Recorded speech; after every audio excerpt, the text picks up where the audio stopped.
Greetings everyone. I am Dr. Monica, working as Associate Professor in NIET Pharmacy Institute, which has been affiliated to Dr. APJ Abdul Kalam University. In this session, I am taking the subject Industrial Pharmacy 1 BP 502T code. So, in this I have started up with the unit number 5 of this subject BP 502T code. So, in unit number 5, as I have divided the whole unit into 3 modules.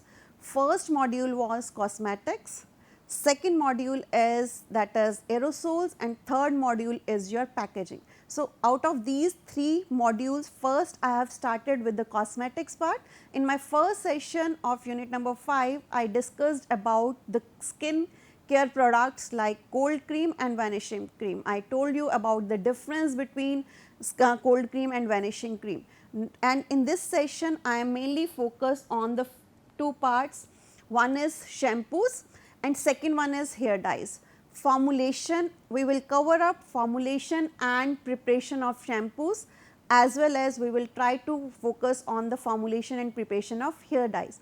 First of all, as we are going to start with the shampoos part. So, whenever we are going to study about any of the formulation, any of the product, any of the pharmaceutical product, so we always first define that particular product, and after that we try to cover up its formulation part. Then we focus on the procedure or how we can prepare that particular product, and third part which we need to cover up is your evaluation part. So, on the same grounds, I will like to focus on the shampoos part also. So, first we will define shampoos, after that we will cover up its formulation part, that what ingredients we need to add in our shampoo products. Third thing what we need to cover up is here how we can prepare shampoos in the lab, and fourth thing, that is evaluation. Evaluation, we will try to note it down that what points we need to cover in formulation part, in evaluation part. So, how we can define shampoos? The shampoos may be defined as a preparation that contains surface active agents. So, these are the preparation which contains surface active agents which are used to remove grease, debris from the hair, they are used to clean the scalp and other parts of the body without affecting its natural glows of the hair. The shampoos are the main preparation which contains surface active agents, as we must be knowing about surface active agent. Now, what actually surface active agents are?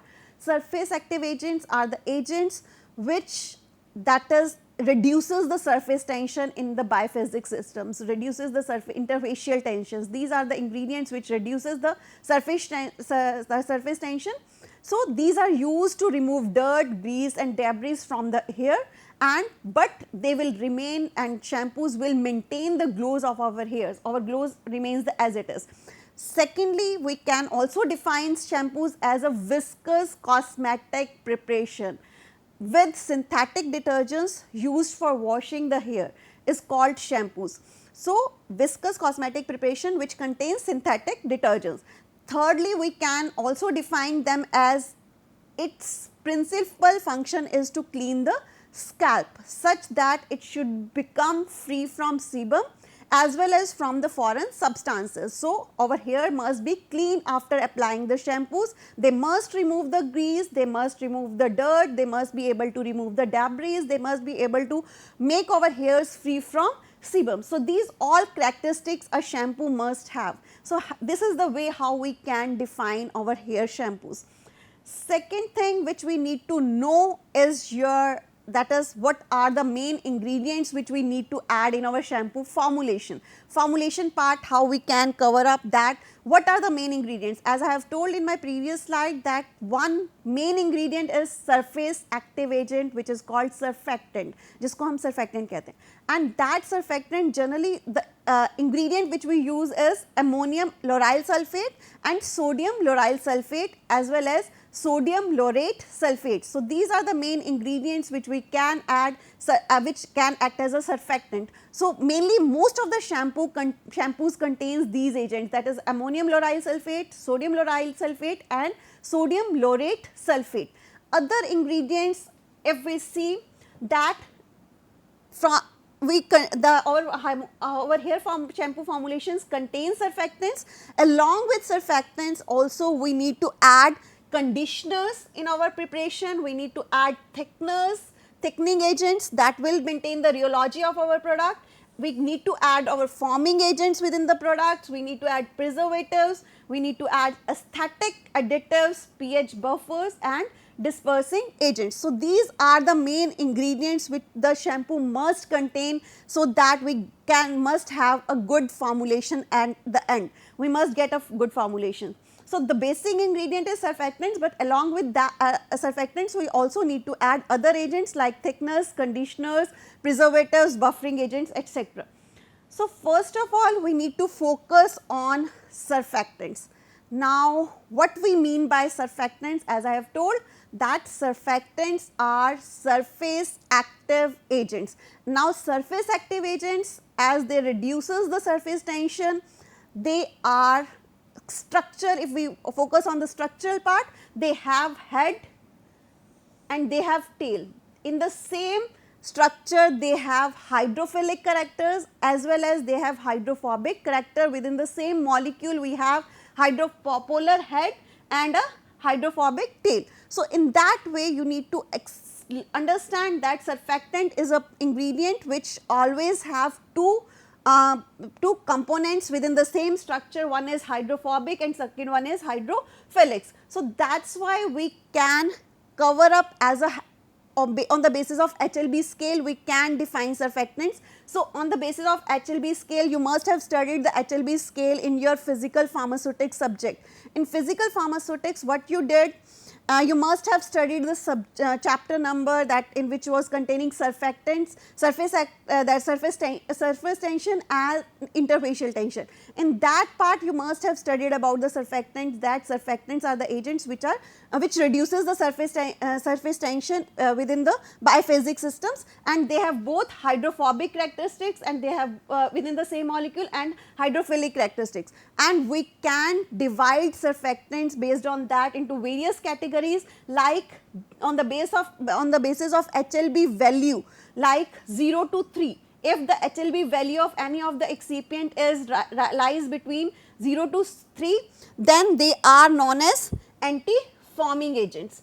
And if the HLB value hydrophilic, lipophilic balance value lies in between 3 to 6, then they can act as water and oil emulsifying agent. Oil is the external phase because hydrophobic characteristics are more in that excipient.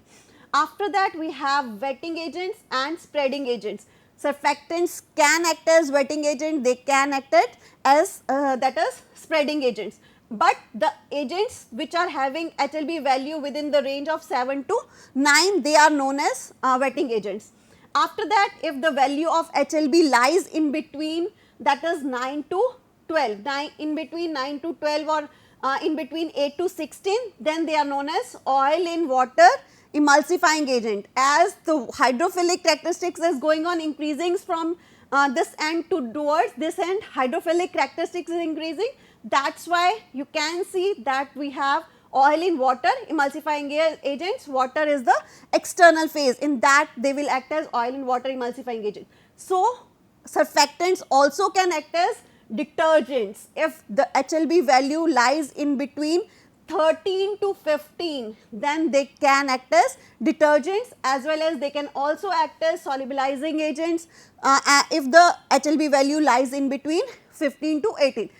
I just want to say here that we have only one ingredient which is having the HLB value of 40, that is sodium lauryl sulphate is the only agent which is having the HLB value 40. All excipients, all surfactants that is have HLB value within the range of 0 to 18. So, based on that, as you have seen, based on the HLB scale, we can characterize our surfactants as wetting agents. We can say they may act as emulsifying agent, they may act as solubilizing agents, they can act as forming and deforming agents, detergents, conditioners and thickening agents. So, these are the main ingredients which we need to add in our shampoo formulations. Now, what is the mechanism behind that how surfactants act as detergents. As in shampoo, surfactants need to act as detergents. So, how surfactants can act as detergents? First thing what you need to do, when we dissolve surfactants or our shampoo formulation into our that is water, what will happen? It will attach to grease and water, that is hydrophobic character will attach to the grease part and the hydrophilic characters move towards the water parts. So, detergent molecules will dissociates to form sodium ions or potassium ions and detergent ions.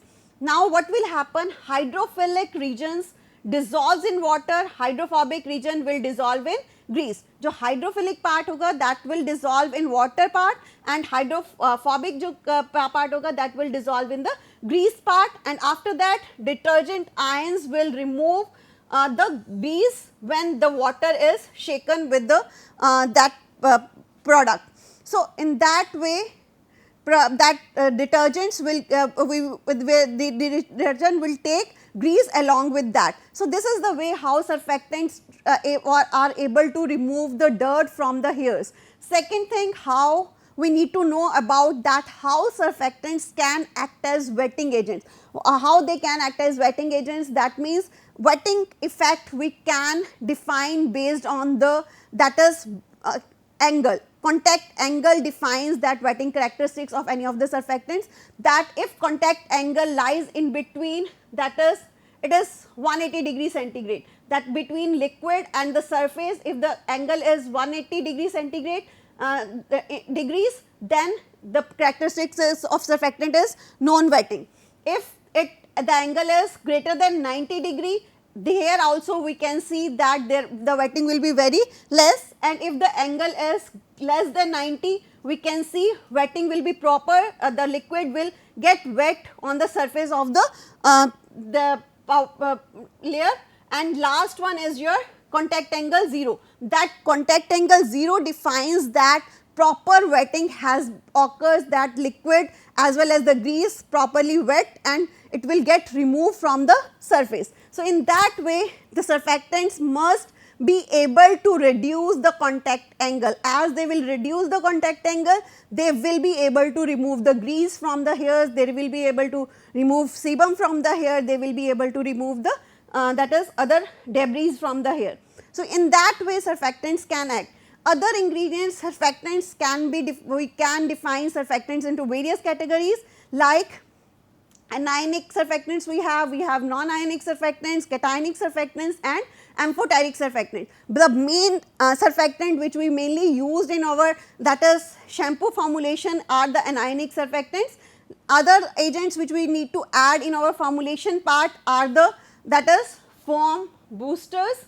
We need to add anti-dandruff agents, we can add in few of the shampoos you must have seen, we also add anti-dandruff agents. We need to add conditioning agents, pulsant agents, sequestrants, thickeners, perfuming agents, preservatives and colors. So, these are the main ingredients of our shampoo formulation. A formulation or a formula for a shampoo must contain all those ingredients. So, giving example of few of the shampoos available in the market, that is we have cream shampoos, we have aerosol shampoos, we have gel shampoos. So, various kinds of shampoos are available in the market, like lotion in the form of that is liquid shampoos we have cream shampoos, we have aerosol shampoos as well as we also have jelly shampoos. But all the shampoos must have the formula which contains surfactants, which contain preservatives, which contains foaming agents, which contains rheology modifying agents like that is to increase the to maintain the viscosity of our product. So, these are the agents like SLS, some of the cream shampoos may contain SLS, cetyl alcohol, water, color, perfume, etc. So, in that way we can have aerosol shampoos and we can also have jelly shampoos. First one thing which I covered in this session is, first one I defined the shampoos. Second thing, I have told you about the formulation ingredients which we need to add in our shampoo formulations like foaming agents, conditioners, surfactants and preservatives. After that, what we need to know is how we can prepare shampoos. As I told, we need to study the prepare formulation part in 4 categories. One, definition, second, formulation, third, that is your preparation part, and after that evaluation part. So, how we can prepare shampoos? Shampoos can be prepared. If we talk about liquid shampoos prepare करने का the way by which we can prepare liquid shampoos is, first initially you need to dissolve your surfactant or detergent agents in a liquid, so that you must be able to convert it into a solution form. After that, what you need to know is that you take half of the detergent solution in a separate container. To it, add total amount of secondary surfactants like alkyl amide. After that, dissolve alkyl amide along with stirring. Sometimes gentle heat is applied so that our detergents must get dissolved within the formulation. First thing which you need to do is you have to dissolve your ingredients like detergents into one, so you have to convert your detergents into solution form, and after that, to other half of the detergent solution you need to add the perfuming agents, that is coloring agents. If we need to add, you can add in the second half. Then perfume solution is being added to the detergent solution which contains secondary surfactants, and color and preservative solutions are also then mixed together.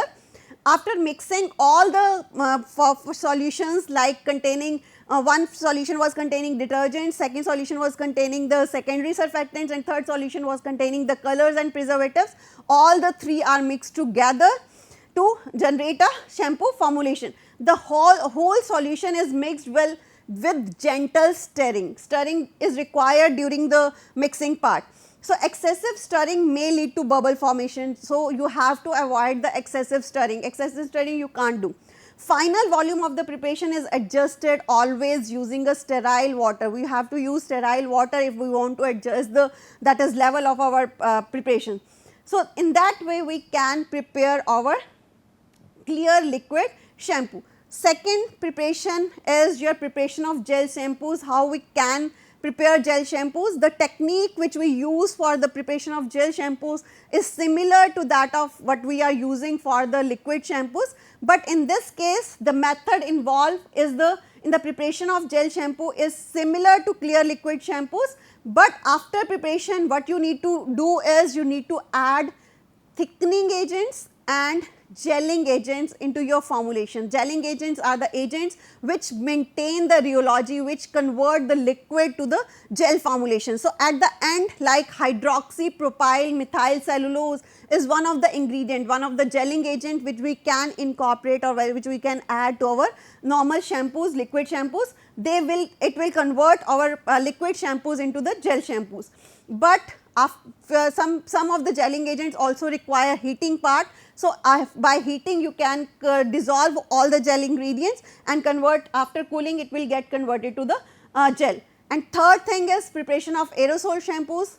Technique remains the same, preparation remains the same technique we will use for the aerosol shampoos, but what differ in this case is the packaging part, how we need to pack the shampoos into the aerosol containers. So, aerosol containers we will discuss in our next sessions. So, in that case I will let you know how we can pack our shampoos or any of the that is formulation into the aerosol product. So, that we will discuss later on in our upcoming sessions, that how we can pack and convert our shampoos into aerosols. And fourth category is a powder shampoo. Powder shampoo is a simple shampoo in which we will weigh all the ingredients, we will take all the ingredients, weigh them, the quantity is weighed. After weighing the quantity properly, we will mix all the ingredients and we will pack in the form of a powder.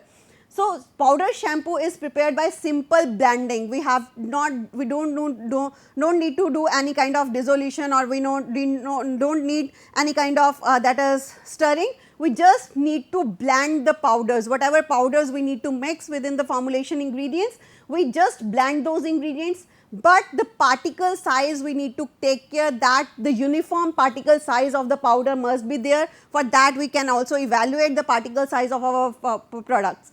Two separate solutions can be made. we must add, after mixing, after blending all the ingredients which we need to add into the shampoo, we can spray our perfumes, we can spray our colors over the powder, and but the uniform mixing of all the ingredient is required.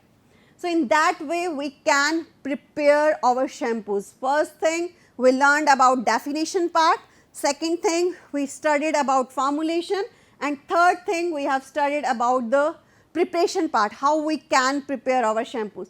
And the last part which we need to cover about shampoos is evaluation. How we can evaluate? We need to keep a check on the forming ability of our shampoos.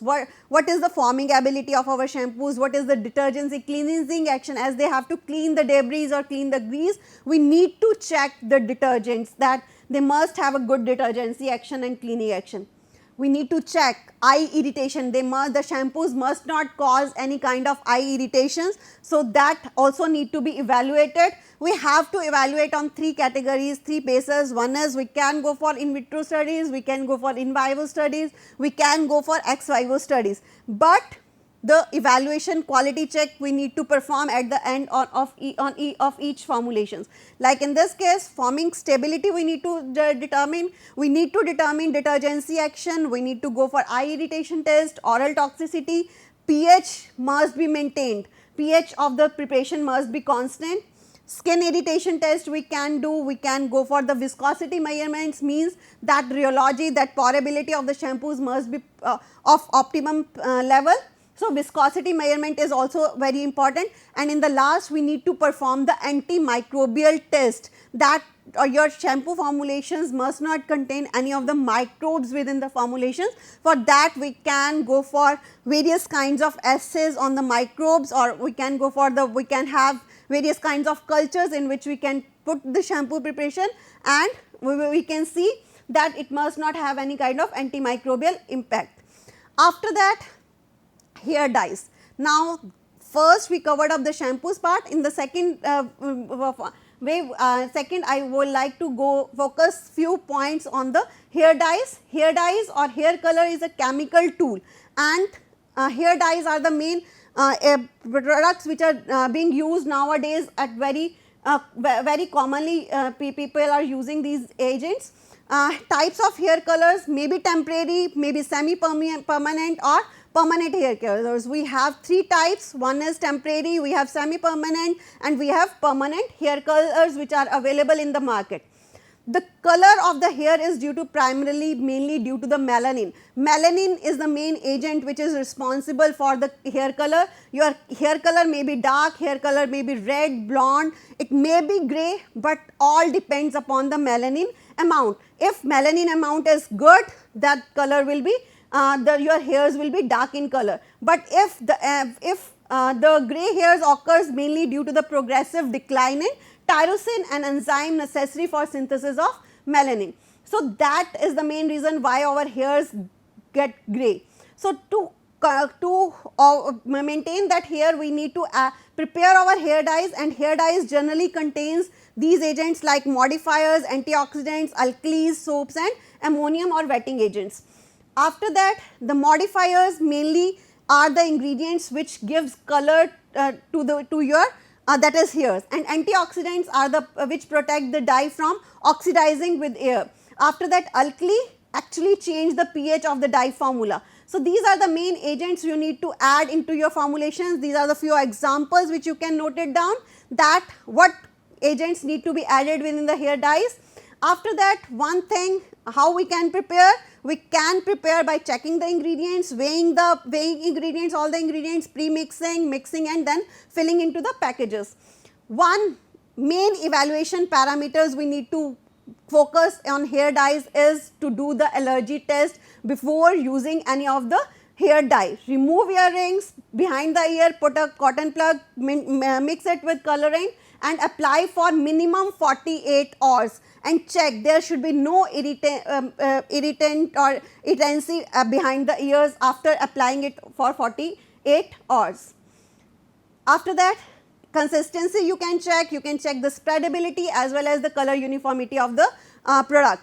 The main thing, that is drawback or the agent poisoning which we are facing nowadays is paraphenyl diamine poisoning, which has been observed from last few many years, but still the Asian countries, still the manufacturers are using this agent into our hair dyes. So, that must be avoided to be added into the hair dyes. So, these are the references which you can follow for your, that is topic, like if you want to study about the shampoos and if you want to study about the that is hair dyes, you can follow these references. So, thank you so much.